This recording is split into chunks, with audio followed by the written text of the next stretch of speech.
அனைவருக்கும் வணக்கம். நான் இப்ராஹிம் பாதுஷா, மக்கள் ஜனநாயக முன்னேற்ற கழகத்தினுடைய தலைவர் பேசுகிறேன். சட்டவிரோத குண்டர்கள் என்று சொல்லக்கூடிய வங்கிகளில் நாங்கள் பணிபுரிகிறோம் என்று சில ஈனப்பிறவிகள் மக்களிடம் தொடர்ந்து வன்முறை வெறியாட்டங்களில் அரங்கேறுவதை வேடிக்கை பார்த்து கொண்டிருப்போம் என்பதை தயவு செஞ்சு மறந்துவிடுங்கள். அதாவது ஆளும் அரசு, நீதிமன்றம், காவல்துறை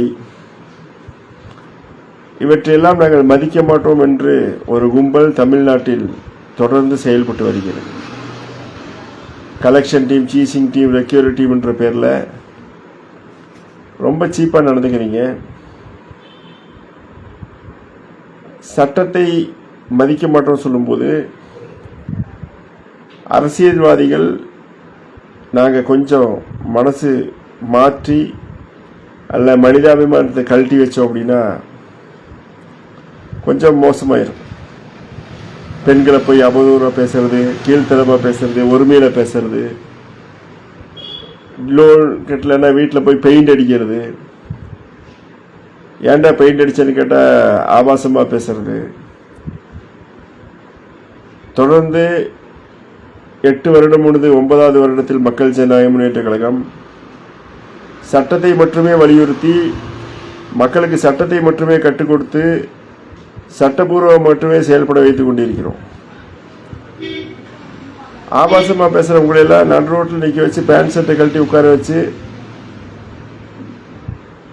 சகோதரிகள்கிட்ட சாணியை முக்கி மூஞ்சியில் ஊற்றி அடிக்கிறது ரொம்ப நேரம் ஆகாது. நீங்களே நினச்சிட்டு இருக்கீங்க உங்களுக்கு மட்டும்தான் ஆபாசமாக பேச தெரியும், ரவுடித்தனம், பொறுக்கித்தனம் தெரியணும். அரசியல்வாதிகள் நினைச்சா என்ன வேணாலும் பண்ண முடியும். இன்னைக்கு அரசியல்வாதிகள் இன்னைக்கு ஆண்டு கொண்டு இருக்கிற கட்சி, எதிர்கட்சி, எந்த கட்சியாக இருந்தாலும் சரி, அரசியல்வாதிகளை மீறி ஒன்றும் நீங்கள் பேங்கில் வேலை செய்யணும், எவனும் ஒன்றும் பண்ணிட முடியாது. அப்போது மக்கள்கிட்ட எப்படி நடக்கணுன்றத தெரியாமல் அது மாதிரி ஃபோனில் ஆபாசமாக பேசுறது, நாங்கள் வாங்கி பேசும்போது தேர்ட் பார்ட்டி பேச மாட்டோம். நீங்களாம் இந்த பேங்க்காரனுங்களுக்கே பிறந்தீங்களாடா தேர்ட் பார்ட்டின்னு கேட்டால்? நாளைக்கு வழியில் போகும்போது ஒரு ஆக்சிடெண்ட் ஆகிறீங்க, மக்களுக்கு துரோகம் செய்யக்கூடிய நீங்களாம் கடவுள் மன்னிக்கவே மாட்டான். வண்டி ஓட்டும் போது ஒரு செகண்ட் கண்ணை மூட வச்சிட்டான்னு வச்சுக்க, எங்கேயோ போய் அடித்து சாகிறீங்கன்னு வச்சுக்கல, சாகலை, குத்துயிரும் கொலையுருமா இருக்கிறீங்க. அந்த மாதிரி நேரத்தில் 4 பேர் தூக்கும்போது தேர்ட் பார்ட்டி தூக்காத அப்படி சொல்லுவீங்களாடா? யோசனை பண்ணுங்க. கலெக்ஷனில் இருக்க ஒவ்வொருத்தரும் போய் ஆக்சிடென்ட் ஆகிறீங்கன்னு ஒரு கற்பனை பண்ணி பாருங்கடா. கற்பனை பண்ணி பார்க்கும்போது 4 பேர் தூக்குறாங்க. தூக்கும்போது தேர்ட் பார்ட்டி தூக்காதுன்னு சொல்லுவீங்களாடா?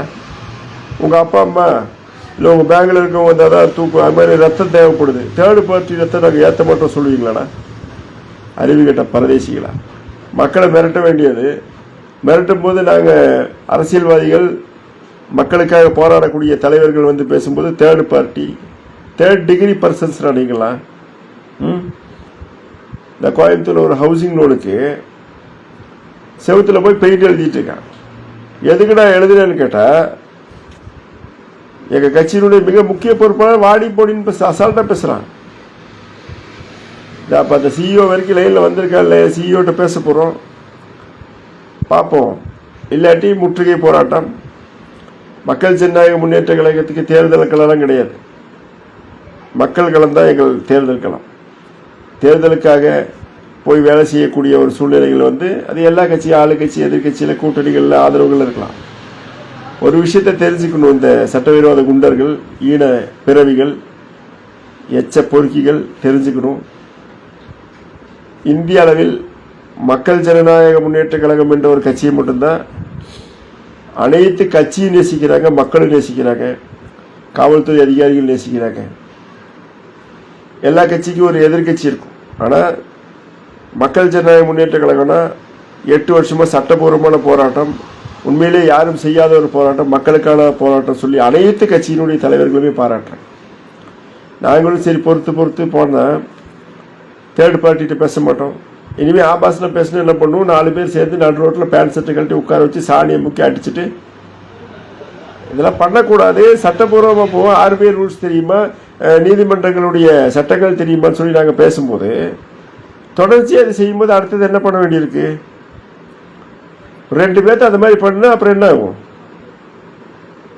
ஒவ்வொருத்தரும் பயப்படுவான். நடு ரோட்டில் வந்து ஆபாசமாக பெண்கள்கிட்ட ஆபாசமாக பேசினாலோ, பெண்கள்கிட்ட மதிக்க தெரியாமல் பேசினாலோ, இல்லை ஆண்கள்கிட்டே சரி, ஒருத்தருடைய தன்மானத்தை ஒரு சுயமரியாதை கெடுக்கும் போது இந்த சட்டவிரோத குண்டர்களாக திகழக்கூடிய கலெக்ஷன் டீம் என்ற ஈழப்பிறவைகளை நடு ரோட்டில் பேண்ட் சட்டை கழட்டி சாணியை முக்கி அடிக்க ஆரம்பித்தோன்னா மக்கள் அடிக்க ஆரம்பித்தா என்னாகும்? இனிமேல் பேசுனா நடு ரோட்டில் அவமானப்படுத்திடுவாங்க. சட்டபூர்வமாக போய் புகார் கொடுங்கன்னு சொல்லி நடவடிக்கை எடுக்க வச்சு நிதானப்படுத்த வச்சு ஓவர் நைட்டில் அசிங்கமாக பேசிடுறானுங்க நாய்ங்க. அப்புறம் அந்த பாதிக்கப்பட்டவங்களோட மனசு வலிக்குமோ வலிக்காதா? நிறைய பேர் தற்கொலை செய்கிறாங்க பாவம். நாங்களும் சரி மக்கள் கொந்தளிக்கும் போது கூட இல்லை, நம்ம சட்டபூர்வமாக போவோம், சட்டத்தை நம்ம கையில் எடுக்கக்கூடாது, ஒருபோது நம்ம அதை செய்யக்கூடாது சொல்லி செஞ்சுக்கிட்டே இருக்கிறோம். ஆனால் இல்லை, நாங்கள்லாம் ஆபாசமாக அசிங்கமாக பேசுகிறோம். நடு ரோட்டில் ஒரு 4-5 பேர் பிடிச்சி நிப்பாட்டி பேண்ட் ஷர்ட்டை கட்டி அசிங்கப்படுத்தி சாடியை முக்கி அடிக்க ஆரம்பித்தோன்னா அப்புறம் மக்கள்கிட்ட ஐயோ இப்படி பேசுனா ஒழுங்காக இப்படி பண்ணுவாங்கன்ற ஒரு பயம் வரும். அந்த இடத்துக்கு போகக்கூடாது நம்புகிறோம், செய்யக்கூடாதுன்னு நினைக்கிறோம். சட்டத்தை மதிக்காமல் நைட்டு ஃபோன் பண்ணுறது. நானும் சரி ரொம்ப நாளாக அதை ரம்ஜான் டைம்னால பண்ண முடியும். நிறையா புகார்கள். ஹவுசிங் லோனில் போய் வீட்டில் எழுதுறீங்களா? அறிவு கட்ட பரதேசிகளா, எச்ச பொறுக்கிகளா, ஈட பிறவிகளா? உன் வீட்டில் அப்படி எழுதுனா எப்படி தான் இருக்கும்? இனிமேல் என்ன பண்ணணும்? அந்த மாதிரி எழுதுகிற நாயங்களோட வீட்டில் போய் எழுதணும், இல்லை அந்த பேங்க்கில் போய் எழுதணும். இந்த வங்கி வந்து மக்களுக்கு விரோதமானது, மனித விரோதமானது, கேவலமானது, இவனுங்கிட்ட யாரும் கடன் வாங்காதீங்க. விளம்பரம் பண்ணுவோம் மட்டும் அப்படி விளம்பரம் இப்படி விளம்பரம், அது செய்கிறோம் மக்களுக்கு, இது செய்கிறோம், நல்லது செய்கிறோம். கூவி கூவி கவர்ச்சிகரமான விளம்பரத்தை போட்டு கடனை கொடுக்க வேண்டியது. மாத டார்கெட் இத்தனை லட்ச ரூபா கடன் கொடுத்தே ஆகணும்ட்டு. கடன் வாங்கினதுக்கப்புறம் மக்களை போட்டு செய்யுன்னு செய்யுது. அறிவு கேட்டவனுங்க. டிஆர்டி கோர்ட்டில் பொய்யான தகவலை கொடுக்கறது, பொய்யான ஆர்டர் வாங்கிறது. ஏன்னா இந்த இப்போ பர்சனல் லோன் ஒன்றுமே பண்ண முடியல. இப்போ ஹவுசிங்லாம் என்ன பிரச்சனைனா, ஏற்கனவே பாவம் 2-3 டியூ கட்டியிருக்க மாட்டாங்க. 50 டியூ போட்டில் 30 டியூ கட்டியிருப்பாங்க. 3 டியூ கட்டலாட்டி உடனே சர்ஃபாக்ஸ் எங்கே யூஸ் பண்ணணும், எதுக்கு யூஸ் பண்ணணும் தெளிவாக அந்த சட்டம் கொடுத்துருக்கும் போது அதெல்லாம் தவறாக பண்ணுறது. காசுக்காக எதை வேணாலும் செய்வேன்ற ஒரு சூழ்நிலையில் கலெக்ஷன் டீமில் இருக்கவனுங்களாம் இறங்குற கீழ்த்தரமாக வெக்கமாக இல்லை. அவன் கஷ்டப்பட்டு ஒரு 2 லட்சம் 3 லட்சத்தை போட்டு இடத்த போட்டு லோனை வாங்கி வீட்டை கட்டி இல்லை வண்டியை வாங்கி ஏதோ ஒன்று பண்ணலான்னு நினைக்கும் போது வண்டியை தூக்கி கொடுத்தா அது இந்த ப்ரைவேட்டு வண்டியை தூக்கி கொடுத்தா ஒரு 5000 10,000 கிடைக்கும். அவன் எத்தனை டியூ கட்டினாலும் அதெல்லாம் பிரச்சனை இல்லை. ஒரு 3 டியூ கட்டல, 1 டியூ கட்டல, 2 நாள் கட்டலாட்டி கூட போய் வண்டியை தூக்கி கொண்டு போய் யார்டில் போட்டு கொடுத்தா ஒரு 5000 10,000 கிடைக்கும். எவன் செத்தானா எவன் பொழைச்சானா? கோர்ட் ஆர்டருக்கு காவல்துறை இருக்கு, ஆளுகிற அரசு எந்த அரசாக இருக்கட்டும். இப்போ தேர்தல் காலத்தில் நாங்கள் அதிமுக கூட பயணிக்கிறோம். ஆனால் ஆளுகிற அரசு எந்த அரசு வந்தாலும் நம்ம மதிக்கக்கூடிய சூழ்நிலை இருக்கும். அப்போ எந்த அரசியல் மதிக்க மாட்டோம், காவல்துறையை மதிக்க மாட்டோம், நீதிமன்றங்களை மதிக்க மாட்டோம் சொல்லி ஒரு கும்பல் கலெக்ஷன் டைம் இல்லை பேரில் தமிழ்நாட்டில் தொடர்ச்சியாக சுற்றிட்டு இருக்கு. எலெக்ஷன் டைம்லாம் நாங்கள் பார்க்க மாட்டோம். எங்களுக்கு இதுதான் எலெக்ஷன். எங்களுக்கு இது ரொம்ப தீவிரமான ஒரு விஷயம். மக்களோட உயிரை போகிற அளவுக்கு எத்தனை ஒரு வீட்டில் போய் எழுதி நாங்கள் போராட்டி அவங்க பாவம் இறந்துருப்பாங்க. நாங்கள் போய் அந்த செவுத்தில் அழிச்சு விட்டு அந்த நாய்கிட்ட கூப்பிட்டு பேசுனா அந்த நாய் ஆபாசமாக பேசுகிறேன், வாடி போடின்னு பேசுகிறேன், வாடா போடான்னு பேசுகிறேன், நேரில் வந்து பேசி பாடுறான். நாங்கள் சட்டத்தை மட்டும் கையில் எடுத்துகிட்டு இருக்கோம் அப்படின்றதுக்காக என்ன வேணாலும் பேசலாம்னு நினச்சி பேசுனீங்கன்னா தம்பிகளா எங்களுக்கு எல்லா வித்தையும் தெரியும். ஆனால் அண்ணல் அம்பேத்கருடைய சட்டம் தெளிவாக வேலை செய்யும் சொல்லி 8 வருஷமாக நாங்கள் அதெல்லாம் அந்த வன்முறை இதெல்லாம் செய்ய வேண்டாம் சொல்லி போராட்டம் ஆர்ப்பாட்டம் எல்லாம் தேவையில்லாமல் செய்ய வேண்டாம் சொல்லி செஞ்சுக்கிட்டு இருக்கோம். இல்லை அதெல்லாம் செஞ்சால் தான் அடங்குவீங்கன்னா அது செய்யறதுக்கு நாங்கள் தயாராகக்கூடிய சூழ்நிலையை நீங்கள் உருவாக்குறீங்க. புரியுதா?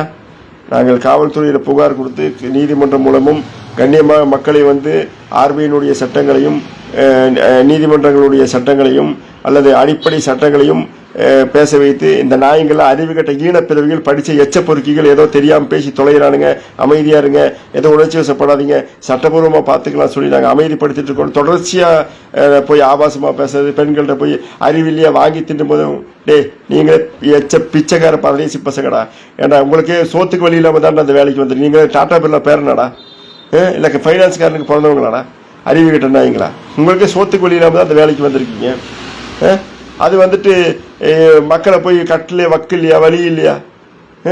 உங்களுக்கே சோத்துக்கு வழி இல்லாம பெரிய பணக்கார வெண்ண மாதிரிலாம் பேசுறீங்க. மக்களை ரொம்ப கீழ்த்தரமா நடந்துக்கிறீங்க. ரொம்ப இந்த ஒரு மாசமா என்னால் பேச முடியல. நம்மளும் சரி பேசணும், சரி நம்ம இனிமே என்ன பண்றோம்னா, எந்த பேங்க்ல ஆபாசமா பேசினாலும் மக்களை கூப்பிடுங்க. ஒரு 30-40 பேர் போவோம், முற்றுகையிடுவோம், ஆர்ப்பாட்டம் நடத்துவோம், அந்த பேங்கை பூட்டணும்னு சொல்லி செவுத்துல எழுதுவோம், அவனுங்க செவுத்துல எழுதுவோம். இந்த மாதிரி இவனுங்க மக்களுக்கு கடன் கொடுத்தா சட்டவிரோதமாக எழுதக்கூடியவர்கள், இவர்கள்ட்ட வாங்காதீர்கள், நாங்கள் எழுதுறோம். நீ சட்டவிரோதமாக எழுதும் போது போய் நீ கேஸ் கொடுத்து பாரும்போது நாங்களும் எழுதுறோம், செவுத்துல எழுத ஆரம்பிக்கிறோம். ரொம்ப ஆபாசமாக பேசும்போது நடு ரோட்டில் மக்கள்கிட்ட சொல்கிறோம், பிடிச்சி நிப்பாட்டி பேண்ட் ஷர்ட்டில் கழட்டி சாணியை கரைச்சி ஊற்றுங்க சொல்லுவோம். சட்டத்தை மதித்து மக்களை சட்டபூர்வமாக வழிநடத்திட்டு இருக்கோம். சும்மா இந்த வம்பு பண்ணுற வேலையெல்லாம் வச்சுக்க கூடாது. இதில் எந்த கட்சி, மக்கள் ஜனநாயக முன்னேற்ற கழகம் மட்டும்தான் வரும்னு நினைக்காதீங்க. அத்தனை அரசியல் கட்சியுமே பக்கபலமாக இருக்காங்க. சும்மா விட மாட்டோம். அரசியல்வாதிகளுடைய பலம் தெரியாமல் பேச வேண்டாம். அதில் ஏதோ ஒரு எலும்பு துண்டுக்கு ஆசைப்படுற சில அரசியலில் இருக்க சில பிழைப்புவாதிகள் என்ன பண்ணுவாங்கன்னு கேட்டிங்கன்னா, கடன் வாங்கின கட்டத்தானே வேணும், ஏன்னா அந்த கலெக்ஷனில் இருக்க 1000-500 கொடுப்பா வாங்கி திங்கிற சில அரசியல். எல்லாரும் அப்படி இல்லை, சரியா? எல்லா அரசியல்வாதியும் மக்களுக்காக நான் பார்த்த அத்தனை தலைவர்களும் நாங்கள் எடுத்த போராட்டத்தை பாராட்டுகிறார்கள், கண்ணியப்படுத்துகிறார்கள். மக்களுக்காக ஏதோ ஒன்றால் உடனே கூப்பிடுங்க, நாங்களாம் கலந்துக்கிறோன்றாங்க. 8 வருஷம் முன்னாடி மக்கள் ஜனநாயக முன்னேற்றங்கள் ஆரம்பிக்கும் போது இருந்த சூழ்நிலை இல்லை இன்னைக்கு. அன்னைக்கு நீங்கள் என்ன மிரட்டி இருக்கலாம், கொலை மிரட்டல் கொடுத்துருக்கலாம், எல்லாம் பண்ணியிருக்கலாம். இன்னைக்கு அத்தனை கட்சியுமே ஒன்றா நிற்கும், அத்தனை கட்சியும் நிற்கும். இந்த சட்டம் கட்டாய கடன் வசூல் சட்டம் வரும்போது சட்டமன்றத்தில் அத்தனை கட்சியுமே எதிர்க்காம ஒரு பாசான சட்டம். இந்திய வரலாற்றில் எங்களுக்கு தெரிஞ்சு இந்த கட்டாய கடன் வசூல் தடுப்பு சட்டம் சட்டவிரோத குண்டர்களுக்கு எதிரான சட்டம் தான். ஏப்ரல் 25, 2025 11/25 சட்டத்தை எடுத்து படிச்சு பாருங்க. படிச்சிருக்கோன்ற பேரில் வாங்கி தின்னி சோத்துக்கு வெளி இல்லாமல் தாண்டா தெருவா அலையிறீங்க. ஒரு வீட்டுக்கு முன்னாடி 5 மணி நேரம் 10 மணி நேரம் நின்று அதில் ஏதாவது வருமானம் வருமா, அதில் திங்கிலாம் நிற்கிற நீங்களாம் அதை பற்றி பேசலாமடா. நம்மளும் சரி பொறுமையாக பேசணும், மரியாதையாக பேசணும், ஒரு லெவல் தாண்டி பேசக்கூடாதுன்னு நினச்சா அரசியல்வாதிகள் பூரா பைத்தியக்காரங்க நினச்சிட்டு இருக்கீங்களாடா? இல்லை காவல்துறையில் இருக்க அதிகாரிகள்லாம் உங்களை சும்மா ஒன்று எல்லாத்துக்கும் கூட உட்கார வச்சிடும் தம்பிங்களா. எத்தனையோ பேர் காலில் விழுந்து கதறி மண்டி போட்டதுக்கப்புறம் தான் மன்னிப்பு கேட்டு தான் விட்டுருக்கோம் எத்தனையோ நாய்களை. சரி, நம்ம அதை செய்யக்கூடாது திரும்ப திரும்ப. இல்லை சில பேர் ஐயோ நாங்களும் மனிதர்களே, நாங்களும் மனிதனே மிக்கவர்களே, நாங்களும் எங்களை நீங்கள் கண்ணியமாக பேசுங்கள். சரி போய் தொலைகிறாங்க அப்படி சொல்லி நம்ம ஒரு மரியாதை கொடுத்து பேசினா மக்களை போகிறது, மிரட்டுறது, ஆபாசமாக திட்டுறது, நைட்டு 9-10 மணிக்கு ஃபோன் பண்ணுறது. ஒரு அரசு சட்டம் போட்டிருக்கு, அந்த சட்டத்தை கூடி மதிக்க மாட்டீங்க அப்படின்னா வாங்கினில்ல அப்போ வீட்டில் தான் வாங்கணும் அப்படி தான் கேட்போம். இன்னும் கண்ணியக்குறவாக பேசுறதுக்கு எனக்கு தெரியாமல். ஆனால் ஏன் போயிட்டு சரி நம்ம ஒரு மதிப்பு கொடுத்து பேசி பார்ப்போம் அப்படின்னா, மக்களே நீங்கள் காவல்துறை உடனடி அடையுங்க. தயவு செஞ்சு சட்டவிரோதம் வருங்க. பர்சனல் லோனு, ஹவுசிங் லோன் எதாக இருந்தாலும் சட்டப்பூர்வமாக செய்யட்டும். சட்டப்பூர்வமாக செய்ய உடனடியாக காவல்துறையில் புகார் கொடுங்க. அதில் இந்த சில ரிட்டையர்ட் ஆஃபீஸர்ஸ் பூரா இந்த மைக்ரோ ஃபைனான்ஸில் இந்த பேங்கிங்கில் வேலை செய்கிறாங்க. அவங்களுக்கெல்லாம் நீங்கள் பெட்டிஷன் போட்டீங்கன்னா பென்ஷன் கூட கிடைக்காது. இந்த மாதிரி ரிட்டையர்ட் ஆனவங்க பூரா சட்டவிரோதமாக வேலை செய்யறான் அப்படின்னு சொல்லிட்டு அதை குறிப்பாக போலீஸ் ஆஃபீஸர்ஸ் தான் அதிகமாக யூஸ் பண்ணுறாங்க. நாங்கள் நிறைய அதிகாரிகள் மேலே அந்த மாதிரி கம்ப்ளைண்ட், ரிட்டையர்டான ஆஃபீஸர்ஸ் மேலே கம்ப்ளைண்ட் கொடுத்துருக்கோம். வேலை செய்யக்கூடிய கண்ணியமிக்க காவல்துறையின் அதிகாரிகள் கண்டிச்சிருக்காங்க, நல்லா திட்டி விட்டுருக்காங்க. அறிவில்லை, நல்ல டிபார்ட்மெண்ட்ல வேலை செஞ்சுட்டு ரிட்டையர்ட் ஆகி போய் கேவலமாக வேலை பார்க்க திட்டி விட்டுருக்காங்க, எங்க முன்னாடி திட்டிருக்காங்க. அதனால நீங்கள் காவல்துறையை நம்புங்க. அரசியல் கட்சிகள் எப்பவுமே எங்ககிட்ட வந்தாலும் நாங்கள் காவல்துறையிட்ட தான் கூட்டிகிட்டு போவோம். ஆமாம், காவல்துறை, நீதிமன்றம் இந்த மாதிரி போங்க. அதே மாதிரி சில வக்கீல் சொல்லி ஃபோன் பண்ணுவாங்க. வழக்கறிஞர்கள், காவல்துறையினர், அரசியல் கட்சிகள் உங்களுக்காக தான் இருக்காங்க. ஒரு சிலர் எல்லாத்துலேயும் இருப்பான். நம்ம வேலை செய்கிற நிறுவனங்கள் இருப்பான், வீட்டில் இருப்பான், கேவலமானவங்க இருப்பாங்க. ஆனால் நான் பார்த்த வரைக்கும் 99.9% அரசியல்வாதிகளாகட்டும், இல்லை காவல்துறையாகட்டும், இல்லை வழக்கறிஞர்களாகட்டும் மக்களுக்காக சேவை செய்ய தயாராக இருக்காங்க. நீங்கள் எந்த ஒரு உங்களை வீட்டுக்கு வர ஆபாசம் உடனே காவல்துறைக்கு 100க்கு கட்டுப்பாட்டு எண்ணுக்கு அழைங்க. கட்டுப்பாட்டு எண்ணுக்கு அழைத்து எப்படி சொல்லணும் அப்படின்னா, நீங்க பண்ற தப்பே அதுதான். இல்லைங்க வந்தாங்க பணம் கேட்டாங்க, மிரட்டுறத சொல்லுங்க. இங்க மிரட்டுறான், நிக்கிறான், அவமானப்படுத்துறான், என்னுடைய சுயமரியாதையை கெடுக்கிறான், ஆர்பிஐனுடைய சட்டத்தை மதிக்க மாட்டேன்றத பதிவு பண்ணுங்க. அப்ப அவங்க உடனே இன்டிமேஷன் எடுத்துட்டு போவாங்க, தகவல் எடுத்துட்டு போவாங்க. தகவல் எடுத்துட்டு போனா அடுத்த நாள் புகார் கொடுங்க. அப்பதான் தகவலையும் புகாரையும் சேர்த்த முடியும். நீங்கள் வந்துட்டு போனவங்க வந்து கம்ப்ளைண்ட் எடுத்துகிட்டு போனாங்கன்னு நினைக்க வேண்டாம். அது தகவல், இன்டிமேஷனையும் கம்ப்ளைண்ட் அட்டாச் பண்ணாங்கன்னா அவனை இன்னைக்கு இருக்க கட்டாய கடன் வசூல் சட்டம் 11/2025 படி உங்களை ஆபாசமாக ஏதாவது பேசியிருந்தால், அறுவருக்கு தக்க வகையில் பேசியிருந்தால் 3 வருடம் பிணையில் வரக்கூடாது. அதே போட்டு பிணையில் வர முடியாது, 3 லட்சம் அபராதம். அதே மாதிரி ஒருவேளை யாருமே தற்கொலை செய்யாதீங்க. அந்த நாய்ங்க வெக்கம் இல்லாமல் சும்மா காலையில் எழுந்திரிச்சு குளிக்காமல் பேண்ட் சட்டை போட்டு வந்து உழைக்காமல் திங்கிற நாய்ங்களே வாழும்போது உழைச்சி சாப்பிடக்கூடிய மக்கள் நம்ம வாழணும். யார் தயவு செஞ்சு தற்கொலைக்கு போகாதீங்க. எல்லாருமே காவல்துறைக்கு உடனடியாக போங்க. காவல்துறையில் சில நேரம் இவனுக்கு என்ன பண்ணியிருப்பாங்க, ஏதோ ஒரு தெரிஞ்சவன்ட்டு போய் கையில் காலில் விடுவோம். எந்த காவல்துறை அதிகாரி வந்து அவனுக்கு சப்போர்ட்டே பண்ண மாட்டாங்க. நாங்கள் தான் இருக்கோம். நாங்கள் 8 வருஷமாக களத்தில் பார்த்துருக்கோம். காவல்துறை அதிகாரிகள் வச்சு மட்டும்தான் நாங்கள் வெற்றி பெற்றுட்டே இருக்கோம். சட்டப்பூர்வமாக புகார் கொடுத்ததுக்கப்புறம் அவன் அந்த கையில் காலில் விழுந்து அழுவானுங்க, ஐயா அம்மா அப்பா அப்படின்ட்டு. நாங்களும் அப்படி இப்படின்ட்டு நாங்கள் சரி போய் தொலை நாய்களா போ போ போ அப்படின்னு விட்டுருக்கோம். தயவு செஞ்சு நீங்கள் எங்கள் மக்கள் ஜனநாயக முன்னேற்ற கழகத்தையோ இல்லை அரசியல் கட்சிகளுக்கு அழைக்கணும்னு இல்லை, காவல்துறையை நாடுங்க, பெட்டிஷன் எழுதுங்க. இந்த மாதிரி வந்து எங்களை வந்து மிரட்டிகிட்டே இருக்கான், தொடர்ச்சி எங்களை காயப்படுத்திட்டு இருக்கான், எங்களை அவமானப்படுத்துகிறான், எங்களை கீழ்த்தரமாக பேசுகிறான்னு சொல்லி நீங்கள் பெட்டிஷன் கொடுத்துக்கிட்டே இருங்க. ஒருவேளை சாதாரண லோக்கல் காவல் நிலையத்தில் ஒருவேளை உங்களுக்கு வந்து ஏதோ அவனுக்கு சொல்லுவானுங்க, சும்மா சொல்லுவானுங்க, இந்த கந்துவட்டி கும்பல்கள், இந்த மைக்ரோ ஃபினான்ஸில் இருக்க குண்டர்கள், இவனுங்களாம் என்ன சொல்லுவாங்க, எங்களுக்கு அந்த அதிகாரத்தை இந்த அதிகாரத்தை அவங்கள தெரியும் இவங்கள தெரியுமாங்க. அதே மாதிரி காவல் நிலையம் வந்தாலும் நாங்கள் கடன் வாங்கினா கட்ட வேண்டியதானே சொல்லுவாங்க. கடன் வாங்கி கட்டுவது எங்களோட உரிமை. கடன் வாங்கி கட்ட வேண்டிய சட்டப்பூர்வ நடவடிக்கை போட்டு எங்களை வந்து அவமானம் பேசுகிறான், இழிவாக பேசுகிறான், கீழ்த்தரமாக பேசுகிறான், அதனால் இவங்க மேலே நடவடிக்கை எடுங்க. 11/2025 தமிழ்நாடு கட்டாய கடன் வசூல் சட்டத்தின்படி நடவடிக்கை எடுங்க சொல்லி தெளிவாக பெட்டிஷன் எழுதி பக்காவாக கொடுங்க. காவல்துறை உடனடியாக நடவடிக்கை எடுக்கும். தயவு செஞ்சு காவல்துறையை நம்புங்கள், காவல்துறையை நாடுங்க. கடந்த 8 வருடங்களாக மக்களுக்கும் காவல்துறைக்கும் ஒரு உறவு பாலமாக மக்கள் ஜனநாயக முன்னேற்றம் தொடர்ந்து செயல்பட்டு வரும். மற்ற அரசியல் கட்சிகளுக்கு காவல்துறை மேலே இருக்கலாம், அவங்களுடைய போராட்டத்துக்கு அது தேவைப்படலாம், அது அவர்களுடைய இதுக்கு அது சரி இருக்கலாம், அதில் ஒரு சிலர் தவறு செய்திருக்கலாம். அதில் நாங்கள் எடுத்த இந்த 8 வருட கால போராட்டம் காவல்துறையை வைத்து மட்டுமே வெற்றி வந்தாலும் உடனே காவல்துறைக்கு அழைத்து செல்றோம். அதே மாதிரி தான் திருப்பூரில் ஒரு கம்பெனியில் ஒரு மிக முக்கிய அரசியல் கட்சிகளுக்கு ஒரு நம்ம தம்பியை வந்து ஆபாசமாக பேசினாங்க. உடனே இப்போ ஒரு 30 பேர் முற்றுகையிட்டோம். மன்னிப்பு கடிதம் கொடுத்து கதறணுங்க. நீங்கள் அப்படி பேசினாங்கன்னா உடனே நிப்பாட்டிடுங்க. மன்னிப்பு கடிதம் கேட்குற வரைக்கும் விடவே வேண்டாம். எந்த நிறுவனம் அந்த மாதிரி பேசிட்டோ எங்களுக்கு ஆடியோவோடு அனுப்புங்க, நாங்கள் நிச்சயமாக வரோம். இனிமேல் அடுத்த கட்ட போராட்டம், எந்த நிறுவனம் ஆபாசமாக சட்டத்தை மீறி நடக்கிறதோ அந்த நிறுவனங்களை முற்றுகையிட்டு கதற வைப்போம். ஆன்லைனில் ஒரு 500 செல்லில் வீடியோ போடுவோம். அத்தனை பேர்த்தையும் இந்த நிறுவனம் இப்படி பண்ணிச்சுன்ற அம்பலப்படுத்துவோம். அதே மாதிரி மெயிலிங் சிஸ்டம் சூப்பராக வந்து நம்மளுடைய தோழர் ஒருத்தர் இருக்கார், ஆர்பிஐலேருந்து அந்த கம்பெனியுடைய சிஇஓ வரைக்கும். நேற்று ஒரு நிறுவனத்தை அப்படி தான் பண்ணோம். உடனே இன்றைக்கி அந்த பாதிக்கப்பட்ட நபர்கிட்ட சிஇஓ லைனுக்கு வந்துட்டார். அந்த மாதிரி மெயில் எப்படி தட்டணும் என்னென்ன மாதிரி செஞ்சாங்க. அது மாதிரி வரும்போது பேசும்போது ரெக்கார்டிங் கம்பல்சரி. எலக்ட்ரானிக்கல் எவிடன்ஸ் முக்கியமானது. தயவு செஞ்சு எடுத்து வைங்க. காவல்துறையை நம்புங்கள். மக்கள் ஜனநாயக முன்னேற்ற கழகம் 24 மணி நேரம் உங்களுக்கு உறுதுணையாக இருக்கும். சட்டத்தை மீறி செயல்படுவதை இனி ஒரு காலம் அனுமதிக்க மாட்டோம்.